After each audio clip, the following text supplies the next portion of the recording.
I lived with the secret of my uncle's betrayal, and waited years for my revenge. I was only 10 years old when everything I knew about family, trust, and loyalty began to unravel in the most devastating way.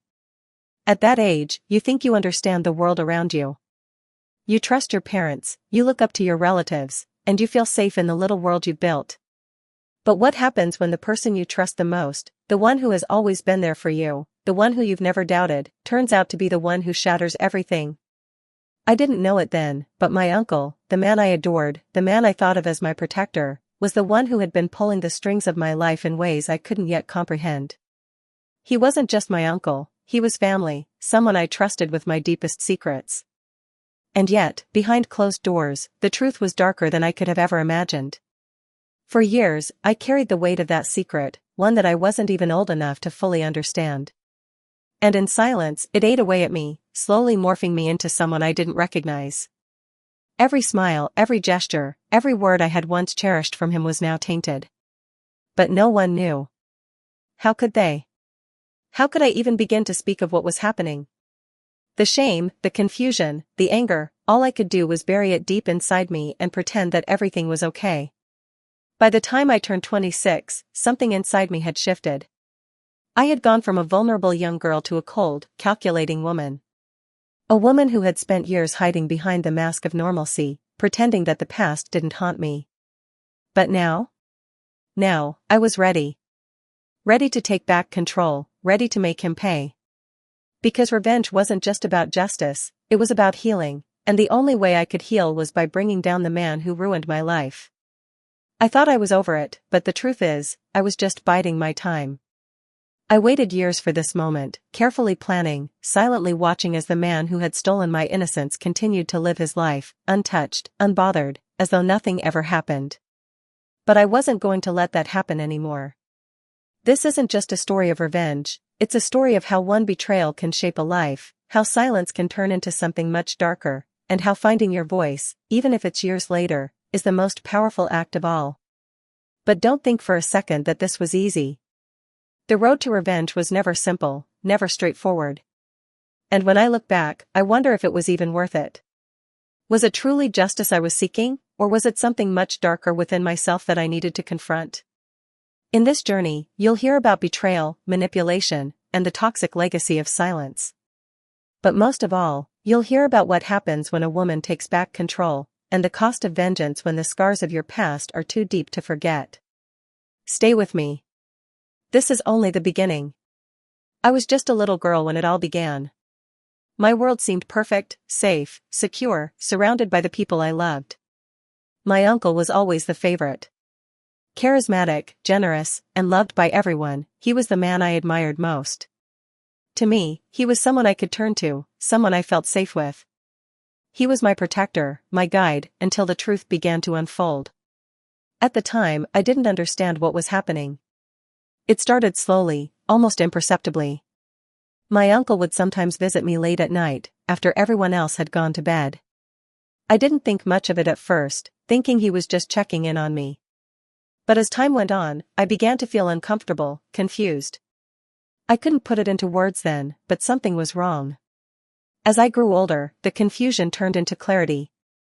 I started to understand the pattern, the subtle shifts in the way he acted. I realized that what had been happening wasn't something that could be justified as care or affection. It was more than that, something that took advantage of my vulnerability, something that exploited my trust. For years, I carried that secret, quietly harboring the truth I couldn't voice. It wasn't until much later that I realized it wasn't just me, he had done this to my older cousin too. The realization came crashing down, we were victims of a betrayal, but it wasn't just the kind I could expose. The idea of speaking out terrified me. The guilt, the shame, and the fear of ruining my family's reputation kept me silent. I felt trapped in a world where everything I knew seemed to collapse under the weight of that secret. It wasn't just about protecting my uncle anymore, it was about protecting everything I thought I knew about family. I had always believed in family loyalty, but here was a situation where that loyalty felt like a lie. My silence wasn't just about protecting him, it was about protecting the family's image. But the longer I stayed silent, the more I realized the toll it was taking on me. For years, I carried the weight of a secret that no one knew but me. I buried myself in anything that could distract me from the pain: school, friends, new hobbies. Anything to keep my mind from drifting back to the memories I tried so desperately to erase. But no matter how far I ran, how much I immersed myself in my daily life, I could never fully escape what had happened. It haunted me in quiet moments, in the stillness of night when my mind refused to shut off. The memories were always there, lurking just beneath the surface. He was still a part of my life, still a trusted family member, still considered a favorite by everyone who knew him. On the outside, everything seemed perfect. My family was united, and my uncle was still the one everyone turned to for advice, support, and a good laugh. No one suspected a thing. They saw him as the man they all admired, the one who had a heart of gold. I felt like I was the only one who saw him for what he truly was. But I didn't say anything. I couldn't. The fear of destroying my family's image, the fear of being disbelieved, kept me silent. Every time I thought about speaking up, the guilt would tighten around my chest, and I would tell myself that it wasn't worth it. It felt like I was the one carrying the burden, alone. The hardest part wasn't just the abuse itself. It was the fact that everyone trusted him, loved him, and I was stuck in the shadows of my own silence. It was a constant internal battle. Hate and shame were my closest companions. I began to resent him for what he had done, but worse, I began to resent myself for allowing it to continue, for not speaking up sooner. I hated that I had kept this secret for so long, hating myself more each day for my silence. The shame of being a victim felt impossible to escape. I wanted to scream, to tell someone, anyone, what had happened. But I couldn't. How could I? I felt trapped by the weight of my own shame.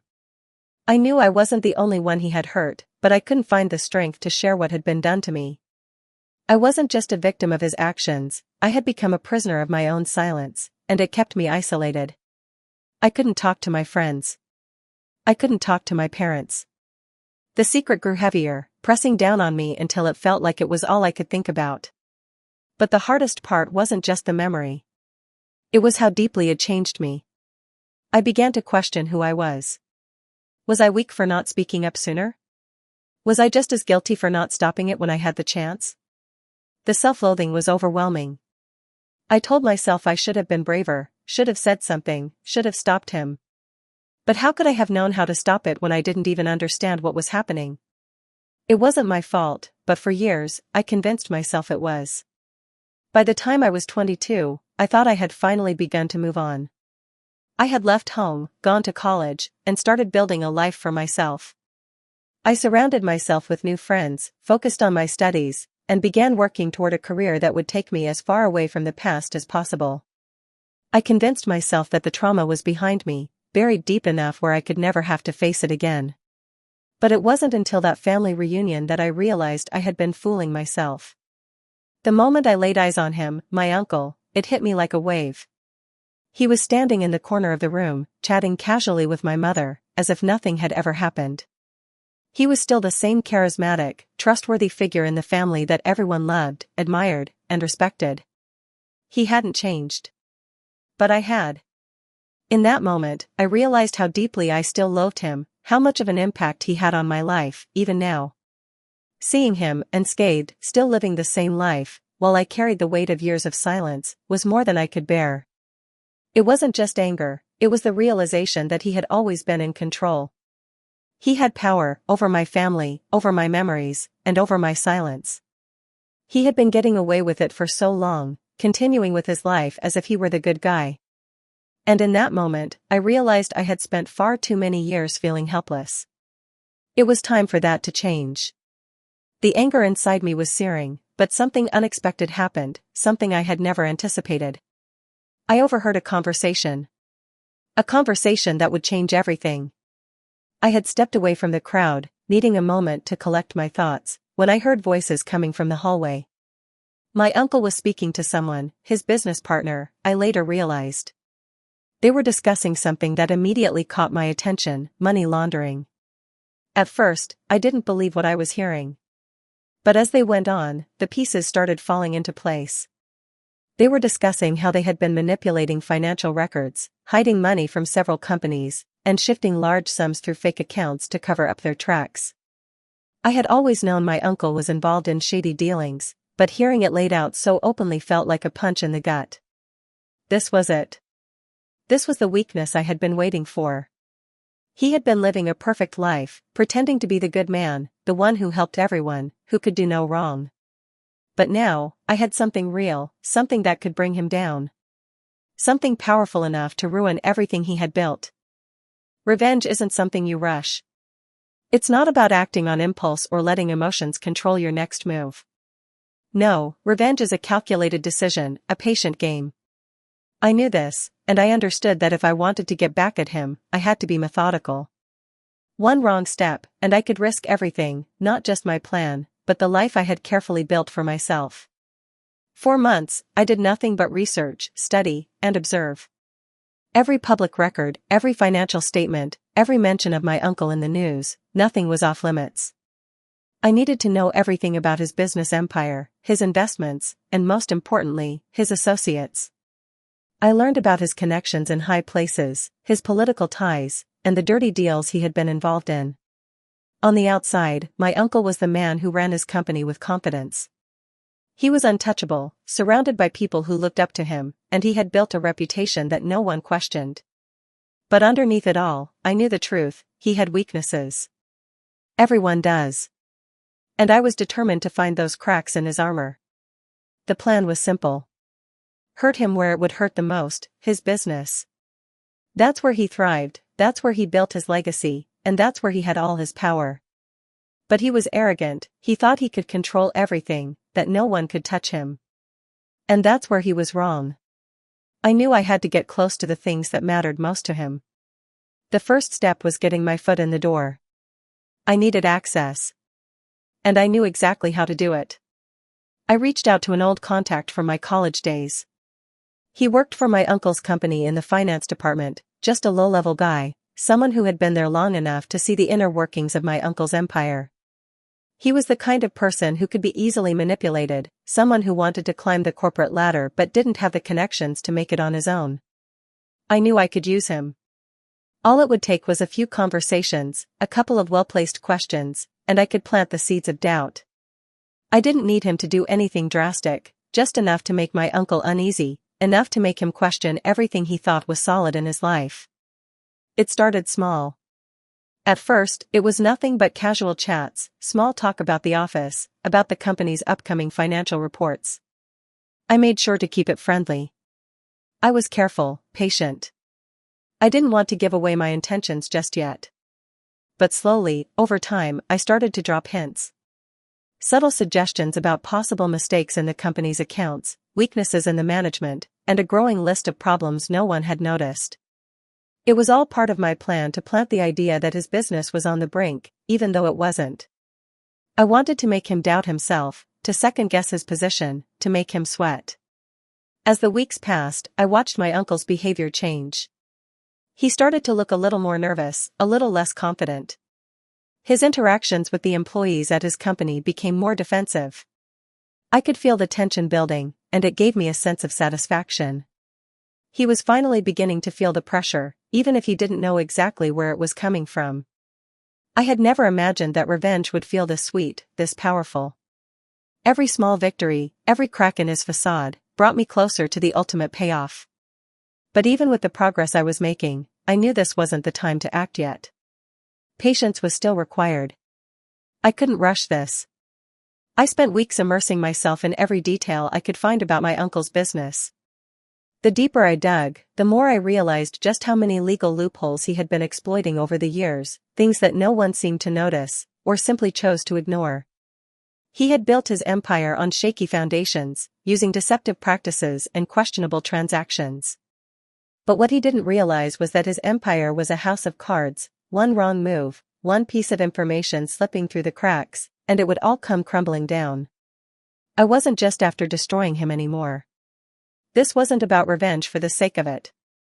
It was about justice. But more than that, it was about making him feel the same helplessness I had felt for all those years. He had controlled me, manipulated me, and ruined my sense of safety, all while walking around like he was untouchable. Now, it was his turn to feel that crushing sense of vulnerability, to realize that the life he had built, his reputation, his wealth, his influence, could disappear in an instant. I couldn't just tear his world apart in one fell swoop, that would be too obvious. I had to be smart, subtle, and above all, patient. Every move had to be calculated, every detail had to be perfect. I couldn't afford to make a mistake. The first part of my plan was to plant false evidence. It started small, nothing too outrageous, just enough to get the wheels turning. I created fake documents that looked exactly like the ones he used to move large sums of money between his companies. These documents were designed to look completely legitimate at first glance, but if anyone looked closer, they would see the discrepancies. I made sure they were dated, printed, and signed in ways that would be hard to trace back to me. Next, I created a chain of emails. Nothing too obvious, just some carefully worded messages between my uncle and several of his shady business partners. I made sure the emails referenced illegal transactions, laundering operations, and fake contracts. These emails were the kind of thing that, if they ever got into the wrong hands, would be enough to ruin him. I knew exactly how to craft them, just enough detail to make them believable, but not so much that they could be easily disproven. And then, I set up the anonymous tip line. I made sure it was untraceable, a simple phone number linked to a burner phone that I could easily discard once the damage was done. The tip was simple but deadly, an anonymous source claiming to have evidence of my uncle's illegal activities. I made sure the tip came from someone who knew what they were talking about, someone who could make the authorities sit up and take notice. The perfectly timed call was all it would take to set the wheels of investigation in motion. The process was slow, painfully slow, but it felt like the pieces of my plan were falling into place, one after another. Every day, I watched as my uncle grew a little more nervous. He started to make mistakes, missing meetings, slipping up in casual conversations, avoiding calls from people he used to trust. It wasn't enough to make him panic yet, but I could see the cracks in his facade. He wasn't as confident as he had once been. The pressure was getting to him. Each small victory, each step closer to bringing him down, made me feel more and more empowered. It was like I was reclaiming the pieces of myself that he had stolen, piece by piece. I wasn't just watching from the sidelines anymore. I was taking action. I was the one in control now, and I would make sure that nothing and no one would stop me from seeing this through. With every document I planted, with every email I crafted, with every phone call I made, I could feel the weight of years of suffering lifting from my shoulders. But I knew I couldn't stop now. I had come too far, and I wasn't about to let it slip through my fingers. I had one goal now, to bring him down, to make him feel the same fear and helplessness he had made me feel for all those years. I knew the moment my uncle started to change. It wasn't immediate, but it was unmistakable. For as long as I could remember, he had been the embodiment of confidence, always calm, always in control, and always the pillar of our family. He had this way of making people feel at ease, like everything was always going according to plan. Nothing ever seemed to faze him. But now, I saw it, a subtle shift. At first, it was something small. He started avoiding meetings with people he had never hesitated to work with. He would cancel appointments or show up late, his usual commanding presence replaced by a strange unease. He would hesitate mid-conversation, sometimes losing his train of thought or avoiding eye contact when he spoke.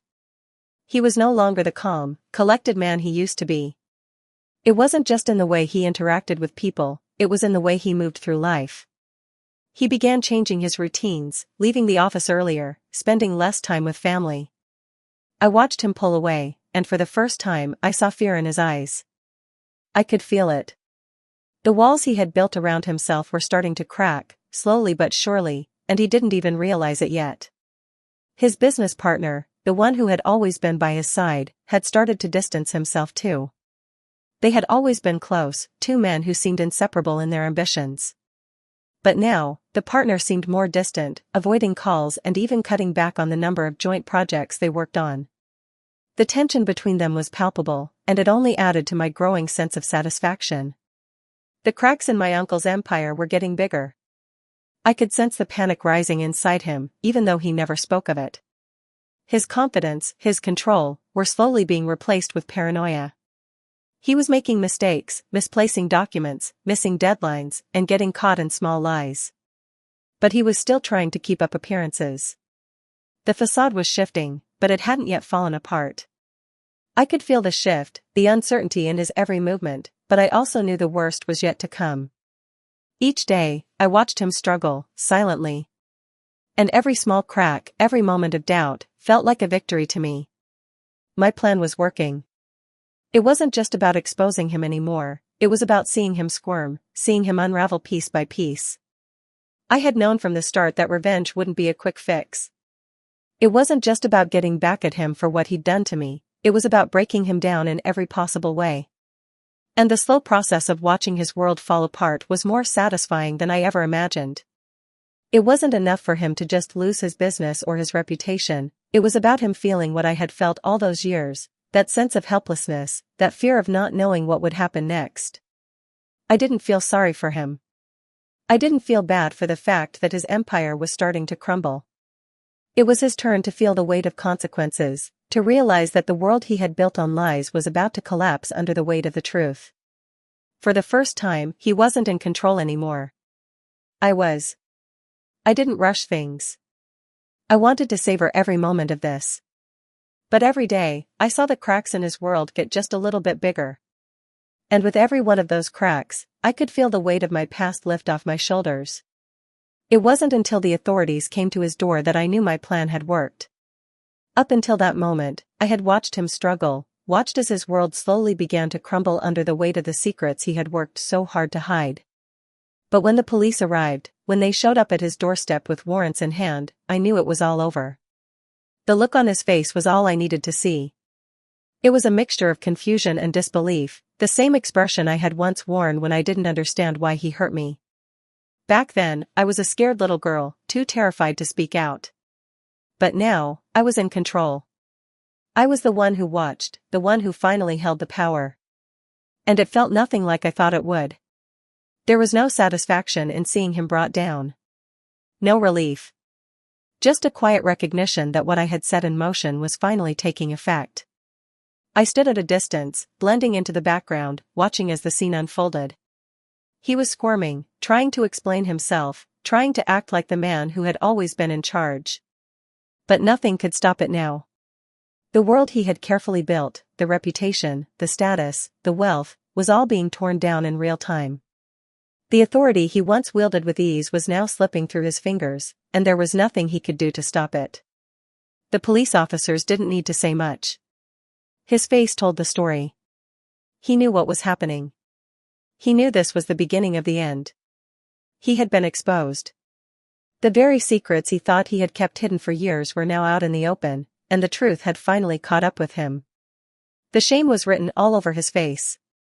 It wasn't the kind of defeat I had imagined when I first set my plan into motion, but it was a defeat nonetheless. The best part? No one suspected me. No one knew the full story. They all just assumed it was a business scandal gone wrong, another corruption case, another executive who had taken too many risks, betrayed the system, and gotten caught. My uncle's world, which he had so carefully crafted, was being dismantled, but no one knew the true story.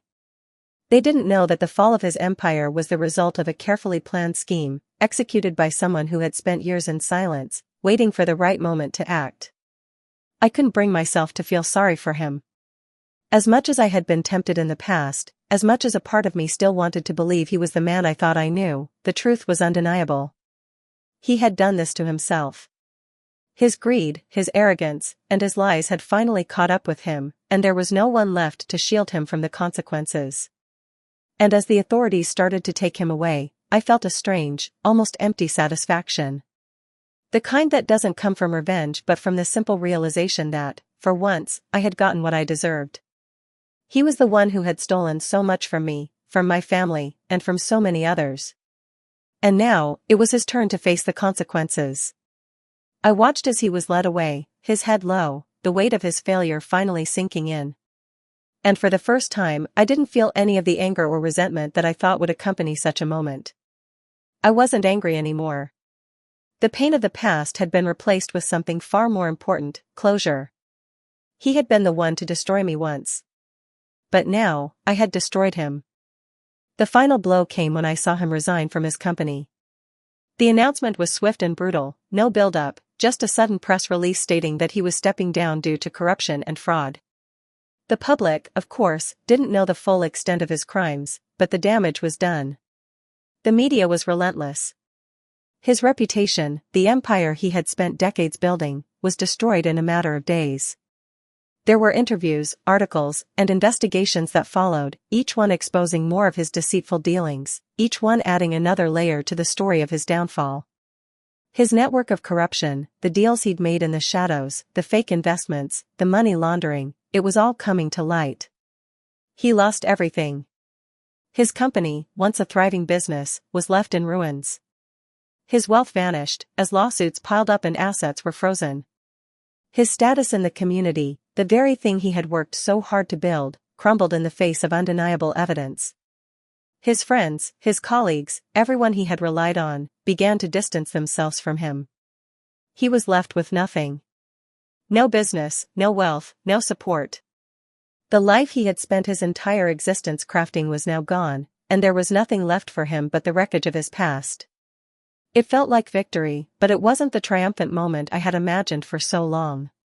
Revenge, I had thought, would bring me relief, vindication. I had spent so many years building up this moment in my mind, the point where everything would come crashing down on him, and I would finally get the justice I had been waiting for. But when it happened, when I saw it all unfold in front of me, I realized something: it wasn't as sweet as I thought it would be. I didn't feel powerful. I didn't feel strong. I felt empty. The satisfaction I had imagined didn't come rushing in.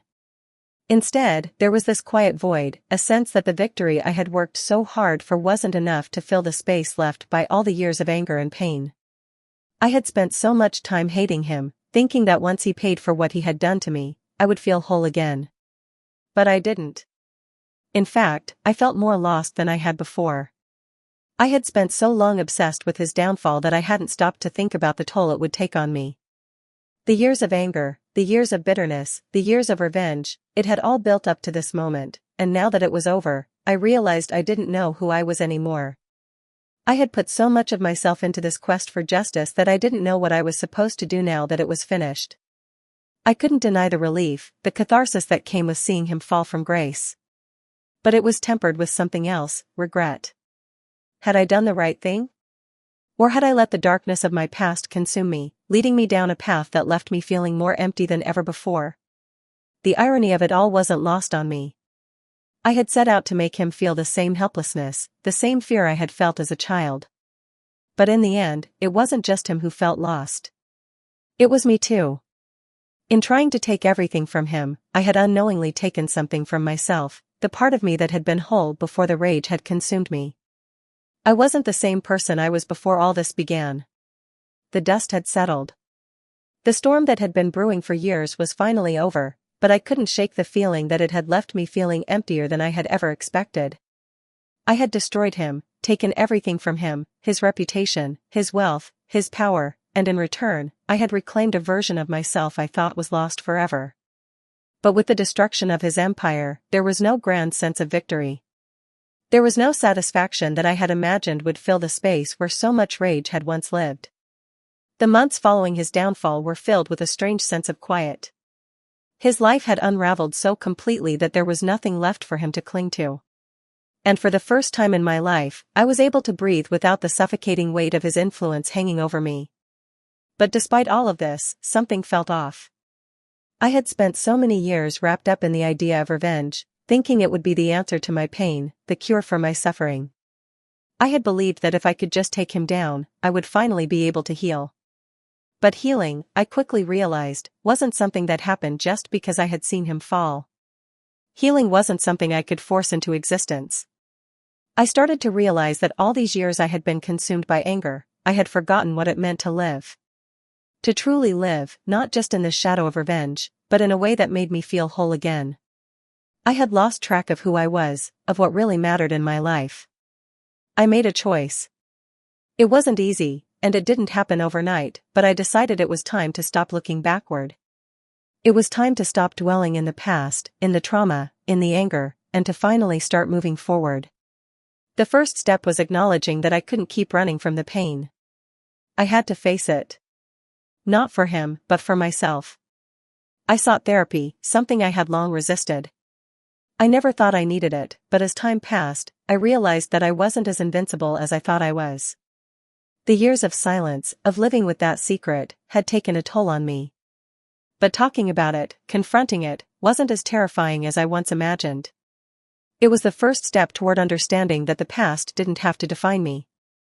I reconnected with old friends, the ones I had pushed away during the years I was obsessed with plotting my revenge.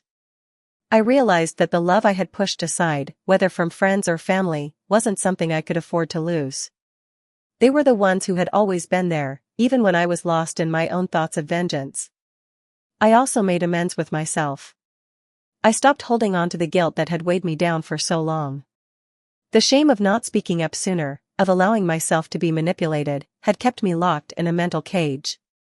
But the more I worked on myself, the more I realized that forgiveness didn't mean excusing what he did, it meant letting go of the grip that resentment had on me. As I took these small steps toward healing, I realized that moving forward wasn't about erasing the past, it was about accepting it. Accepting that I had survived, that I was still here, and that I could still build a future despite everything I had been through. The journey would take time, but I was finally ready to walk it. The biggest lesson I learned through all of this wasn't about revenge.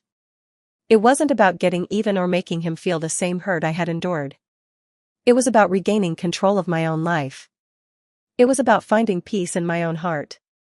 It was about realizing that my worth wasn't defined by what happened to me, but by the person I was becoming. I will never forget the years of suffering, of the betrayal that shaped me. But I had to make a choice: would I continue to live in the shadows of my past, or would I let myself finally be free? I chose freedom.